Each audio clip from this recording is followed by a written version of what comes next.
लगातार चल रहा यह महायुद्ध आरंभ करेगा तीसरा विश्व। यह महायुद्ध कैसे आरंभ? इस्राएल और हमास के बीच लगातार चल रही यह वार बहुत ही जल्द विश्व युद्ध का रूप धारण करेगी। दोस्तों, ऐसा धर्मशास्त्र बाइबल में स्पष्ट लिखा है। बाइबल में लिखी यहेजकेल नबी की भविष्यवाणी के अनुसार आतंकवाद के सहारे चीन, रूस, ईरान, सीरिया, जॉर्डन, तुर्की और लेबनान, अफगानिस्तान व पाकिस्तान इत्यादि सभी उत्तरी देश इजराइल को मिटा देने का प्रयास करेंगे। Britain, America, France, Germany, Italy इत्यादि पूर्वी देश इजराइल के साथ खड़े होंगे, उसकी सहायता कर रहे हैं। बाइबल में लिखी यह भविष्यवाणी लगभग पूरी हो चुकी है। आज के वर्तमान समय में ठीक इसी प्रकार की स्थिति तैयार हो चुकी है। सो अब आगे क्या होगा, इस वीडियो में पवित्र आत्मा बताने वाला है। दोस्तों, महायुद्ध कैसे आरंभ हो, यह जानकारी भी पवित्र आत्मा हम सभी को इस वीडियो में देने वाला है। तो वीडियो को अंत तक जरूर देखें ताकि धर्मशास्त्र बाइबल में लिखी भविष्यवाणी को अच्छी तरह समझ सके, प्रभु परमेश्वर की महिमा और उसकी स्तुति कर सके। और हाँ दोस्तों, चैनल को सब्सक्राइब कर बेल आइकन जरूर प्रेस करें ताकि इसी प्रकार के वीडियोस के लिंक आप तक लगातार पहुंचे। पहले समझिए इजकियल की भविष्यवाणी क्या कहती है और क्या वाकई इस युद्ध से भविष्यवाणियों का कोई कनेक्शन माना जा सकता है। प्रोफेसी में सबसे पहले लिखा गया है इजराइल पर चौंकाने वाला हमला होगा। हमास ने जिस तरह टेरर अटैक को अंजाम दिया, उसने वाकई इजराइल को चौंका दिया था। इस प्रोफेसी में कहा गया है कि इजराइल एक बड़ी जंग लड़ेगा। हमास के खिलाफ गाजा में इजराइल का ऑपरेशन लंबा हो रहा है, जो इशारा कर रहा है जंग बड़ी हो सकती है। भविष्यवाणी के मुताबिक जंग में इजराइल के खिलाफ कई दुश्मन खड़े होंगे। गाजा में अस्पताल के बाद आशंका जताई जा रही है कि कुछ देश इजराइल के विरोध में खड़े हो सकते हैं।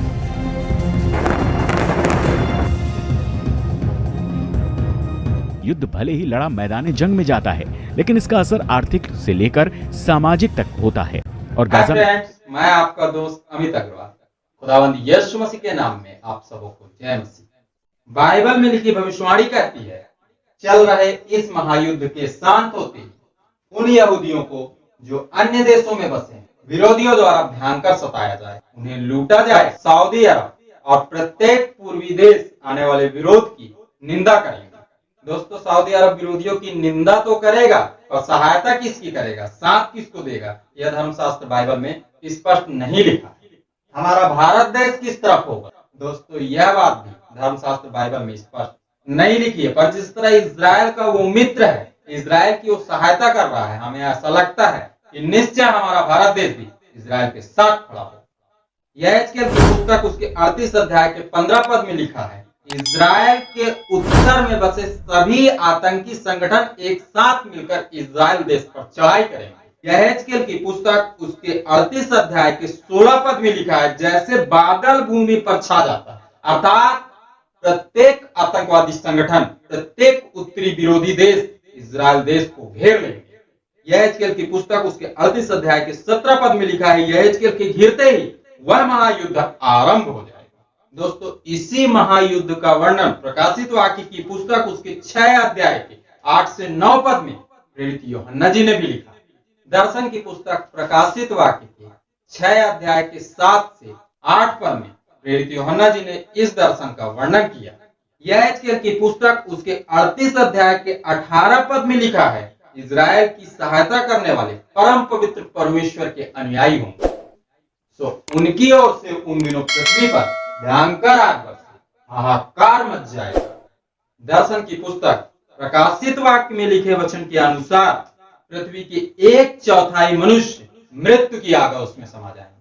दर्शन की पुस्तक प्रकाशित वाक्य की पुस्तक उसके 8 अध्याय के 8 से 9 पद में यूहन्ना जी द्वारा, और यहेजकेल की पुस्तक उसके 38 अध्याय के 19 से 20 पद में लिखे वचन कहते हैं, दूसरी तुरही उन्हीं दिनों फूंकी जाएगी, भयंकर भूकंप आएगा, समुद्र में भी भयंकर हाहाकार मच जाएगा। पृथ्वी के 1/4 मनुष्य तो समुद्र के 1/3 प्राणी नष्ट हो जाएंगे।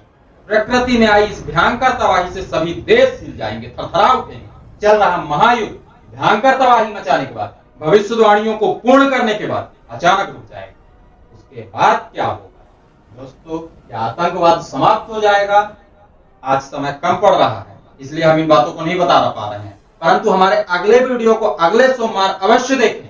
मेरी आशा है आप आरंभ होने वाले विश्व युद्ध को धर्मशास्त्र बाइबल से अच्छी तरह समझ सकते हैं और समझकर प्रभु परमेश्वर की महिमा और उसकी स्तुति कर सकते हैं। परमेश्वर प्रत्येक सुनने वालों को अपनी बहुतायत की आशीष दे, प्रभु यीशु मसीह के नाम में आमीन।